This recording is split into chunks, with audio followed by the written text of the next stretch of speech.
নমস্কার, মিঠু রান্না করে সবাইকে ওয়েলকাম। আজকে করলাম আলু পটলের এই অসাধারণ রেসিপিটি। সবাই একবার ট্রাই করো, খুব ভালো খেতে হয়। আর সব থেকে বড় জিনিস, ছোট বড় আমার বাড়িতে তো সবার খুব পছন্দের একটা খাবার। তো তোমরাও বাড়িতে ট্রাই করে দেখো, তোমাদেরও খুব ভালো লাগবে। তোমরা ফুল ভিডিওটা দেখলেই বুঝতে পারবে, মানে সেরকম কোনো মশলা আমি ইউজ করিনি। ফুল ভিডিওটা দেখলে তোমরা বুঝতে পারবে। তো আশা করি তোমাদের খুব ভালো লাগবে। আর যদি ভালো লাগে তো লাইক শেয়ার করতে কিন্তু একদমই ভুলো না। আর ইউটিউব থেকে যদি তোমরা দেখো তাহলে প্লিজ লাইক শেয়ার তো করতে ভুলবেই না, আর সাবস্ক্রাইব করে দিও। আলু পটল কেটে রেখেছি, কড়াইতে দিয়ে দিয়েছি সরষের তেল। এখন আমি পটলগুলোকে ভেজে নেব। এখন আমি আলু আর পটলটা দুটো একসাথেই ভেজে নিলাম। আমি আরেকটু তেল দিয়ে দিলাম, তেলের ভিতর দিয়ে দিলাম জিরা, গোটা জিরে। এখানে দিয়ে দেবো তেজপাতা আর গোটা গরম মশলা। এখানে আছে পোস্ত, কাঁচা লঙ্কা আর জিরে, এই তিনটের একটা ভালো পেস্ট করে নিয়েছি।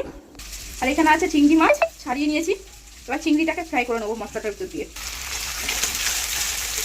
চিংড়িটাকে এভাবে ফ্রাই করে নেবো। নুন দিয়ে দেবো, হলুদ দিয়ে দেবো, আর দেবো সামান্য কাশ্মীরি গুঁড়ো লঙ্কা।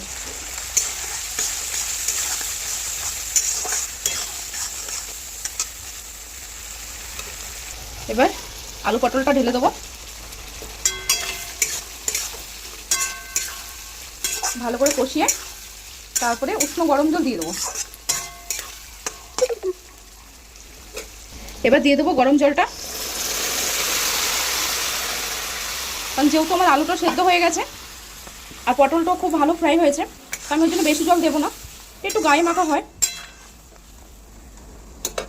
এটা ছোট বড় সবার খুব ভালো লাগার একটা রেসিপি। আমার বাড়িতে তো সবাই খুব ভালোবাসে এই রেসিপিটা। আর লাস্টে কিন্তু নামানোর আগে একটু সামান্য এক দুটো চিনির দানা দিতে পারো, আবার না দিলেও কোনো প্রবলেম নেই। আর একটু গরম মশলা দিয়ে নামিয়ে দেবে। দেখো কালারটা কত সুন্দর এসছে। আরেকটা কথা বলে দিই, আমি গরম মশলাটা দিয়ে দিয়েছিলাম, ওটা দেখানো হয়নি। তো এটা তোমরা ভাত রুটি যেটার সাথে ইচ্ছে সেটার সাথেই খেতে পারবে, কোনো প্রবলেম নেই। বাচ্চা বুড়ো সবার পছন্দের একটা খাবার। এটা ঘরে চটফট করে রেডি করে ফেলো।